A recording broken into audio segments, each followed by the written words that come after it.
Hello viewers, আসসালামু আলাইকুম রহমতুল্লাহ। বন্ধুরা, আমি আজকে একটি মোটর স্টার্টার তৈরি করেছি। এই মোটর স্টার্টারের কাজ হচ্ছে, আপনি হয়তো মোটরটা সুইচ দিবেন, সুইচ দিলে মোটর চলবে, কিন্তু আপনার বন্ধ করার দরকার নাই। বন্ধ কিন্তু সে অটোমেটিক হয়ে যাবে, যেহেতু আমরা এখানে একটি টাইমার ব্যবহার করছি। এই ডিজাইনটা তাদের জন্যই, বা এই সার্কিটটা তাদের জন্য যারা দেখা গেছে মোটরের সুইচ দেয় কিন্তু তারা বন্ধ করতে ভুলে যায় বা বন্ধ করার সময় পায় না, মোটর কিন্তু চলতে থাকে, মোটরের ট্যাঙ্কির পানি ওভারলোড হয়, ওভারলোড হয়ে কিন্তু ছাদে পড়ে, বা মোটরেরও ক্ষতি, আমাদের কারেন্ট বিলও বেশি উঠে। যেহেতু এই সমস্যার থেকে আমরা সমাধান পাওয়ার জন্য আজকে আমরা এই সিস্টেমটা, সার্কিটটা তৈরি করছি। আপনি হয়তো মোটরের সুইচ দিবেন, কিন্তু মোটর চালু করে যাবেন, মোটর বন্ধ করা লাগবে না, মোটর কিন্তু অটোমেটিক বন্ধ হয়ে যাবে। আমরা যেই টাইমটা এই টাইমারে সেট করব। তো এটা কিভাবে কাজ করে আমি আপনাদেরকে দেখাই। আমি প্রথমে পাওয়ার লাইনটা দিলাম, দিয়ে মোটরটা চালু করে দিলাম। এখন ধরেন আমি এই মোটরটাতে 10 সেকেন্ড একটা টাইম দিলাম, এই 10 সেকেন্ড কিন্তু মোটরটা চলবে, চলার পরে কিন্তু অটোমেটিক দেখবেন লাইনটা ডিসকানেক্ট হয়ে গেছে। তো আমি 10 সেকেন্ড দিচ্ছি, 10 সেকেন্ড একটু ওয়েট করি। ওই দেখতে পাচ্ছেন আমার 10 সেকেন্ড শেষ, মোটরটা কিন্তু বন্ধ হয়ে গেছে।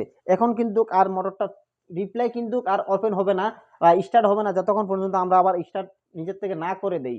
এখানে আমি 10 সেকেন্ড দিয়ে বোঝাচ্ছি, আপনারা এই টাইমারে 1 ঘন্টা, 1.5 ঘন্টা, 2 ঘন্টা যা টাইম সেট করবেন, ঠিক ওই সময়টা পর্যন্ত কিন্তু আমাদের মোটরটা চলবে। আর দেখা গেছে যে আমাদের বাসায় যদি একটি 1000 লিটার ট্যাঙ্কি থাকে, ধরেন নর্মালি অবস্থায় একটা 1000 লিটার ট্যাঙ্কি পরিপূর্ণ ভরতে গেলে হয়তো 30 থেকে 35 মিনিটের সময় লাগে। আপনারা ওই টাইমটাই কিন্তু টাইমারে সেট করে দিবেন। ওই 35 মিনিট বা 30 মিনিট চলার পর কিন্তু অটোমেটিকভাবে আমার মোটরটা বন্ধ হয়ে যাবে। তো আমরা এই মোটরটার কানেকশনটা কিভাবে করছি চলুন আপনাদেরকে একটু এভাবেই দেখাই। যে আমরা লাইনটা একটু বন্ধ করে নেই, টাইমারটাও খুলে নেই, তারপরেও দেখা গেছে বুঝাইতে আপনাদেরকে সহজ হবে। তো দেখুন, আমরা প্রথমে এই দুইটা দিয়ে কিন্তু পাওয়ার ওয়ারিং করছি। এই দুইটা সরাসরি ম্যাগনেটিক কন্ডাক্টরে ইন হয়ে এই যে ওভারলোড রিলে সাহায্যে কিন্তু এদিকে আউট হয়ে গেছে। এই যে আমাদের এই দুইটি তার কিন্তু আমাদের এই লাইটের ভিতরে চলে আইছে।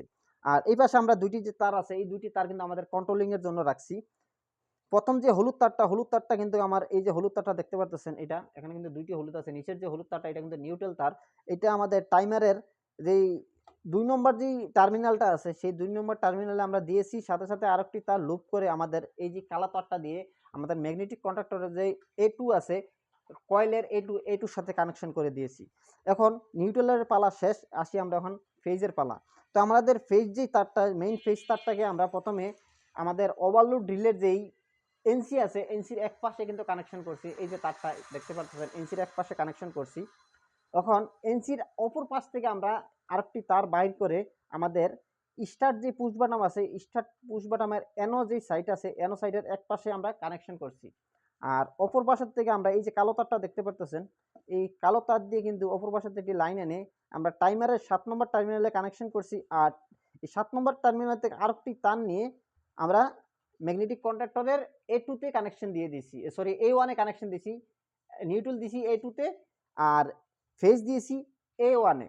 এখন যেহেতু আমরা এই লাইনটা আপাতত করলাম, এখন আমাদের এই কন্ডাক্টরটা ধরিয়ে রাখার জন্য লাইনটা আমাদের লেসিং করা লাগবে।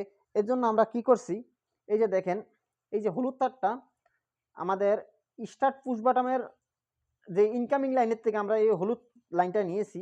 নিয়ে আমরা টাইমারের যে 8 নম্বর প্রান্ত আছে, 8 নম্বর প্রান্ত কিন্তু কমন, আমরা 8 নম্বর প্রান্তে কিন্তু এই হলুদ তারটা কানেকশন দিয়েছি।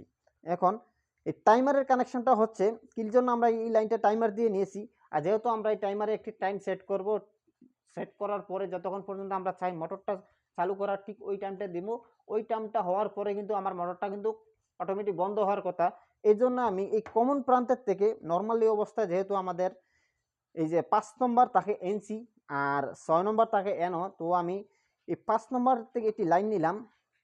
লাইন নিয়ে এই যে লাল লাইনটি কিন্তু আমি 5 নম্বর থেকে বার করছি। বার করে আমাদের এই ম্যাগনেটিক কন্ডাক্টরের যে নর্মালি অবস্থায় যে এনও আছে, সেই এনোর এক পাশে কানেকশন করছি। ওই এনোর অপর পাশ থেকে আমি একটি লাইন নিয়েছি। লাইন নিয়ে এই লাইনটিকে আমি আবার ম্যাগনেটিক কন্ডাক্টরের যে কয়েল আছে, কয়েলের A1 এ কানেকশন করে দিয়েছি। কানেকশন করি, এখন যদি আমি দেখাই আপনাদের বোঝাই, এখন যদি আমি এই লাইনটা যদি চাপ দিই, চাপ দিয়ে কিন্তু প্রথমে আমাদের এই এনসিটা হয়ে লাইনটা ঘুরে এনো দিয়ে ঘুরে যখন ম্যাগনেটিক কন্ডাক্টরে ঢুকবে, সরি আপনাদেরকে বোঝাইতে একটু ভুল হয়েছে, আমি আবার বলতেছি। ধরুন আমার প্রথমে আমি এই স্টার্ট পুশ বাটনটা চাপ দিলাম, চাপ দিয়ে এই কালো তারের সাহায্যে কিন্তু আমার ম্যাগনেটিক কন্ট্যাক্টটা কিন্তু ধরে যখন আমি ম্যাগনেটিক কন্ট্যাক্টটা অন হয়েছে আমার এই অ্যানোটা কিন্তু এনসিতে রূপান্তরিত হয়েছে।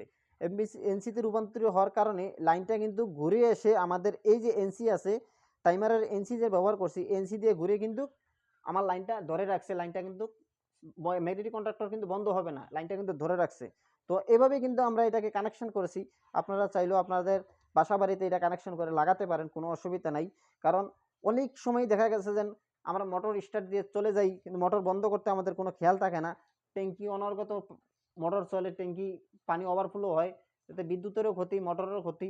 তো আজকের এই সিস্টেমটা যদি আপনারা ব্যবহার করেন আশা করি আপনাদের বিদ্যুৎ বিলও বেশি উঠবে না, মোটরটাও ভালো থাকবে, পানি ওভারফ্লো হবে না। তো আমি আবার একটু আপনাদেরকে চালিয়ে দেখাই। তো আমি স্টার্ট দিলাম, দেখতে পাচ্ছেন আমার এটা চলতেছে। আমি এখানে 10 সেকেন্ড টাইম দিয়েছি, 10 সেকেন্ড পরে কিন্তু এটা অটোমেটিক বন্ধ হয়ে যাবে। তো বন্ধুরা এই হচ্ছে আজকের ভিডিওটি যদি ভালো লাগে থাকে অবশ্যই লাইক কমেন্ট শেয়ার করবেন, আর আপনাদের বন্ধুদেরকে দেখানোর জন্য অবশ্যই ভিডিওটি শেয়ার করে দিবেন। ধন্যবাদ সবাইকে। আসসালামু আলাইকুম ওয়া রাহমাতুল্লাহি ওয়া বারাকাতুহু।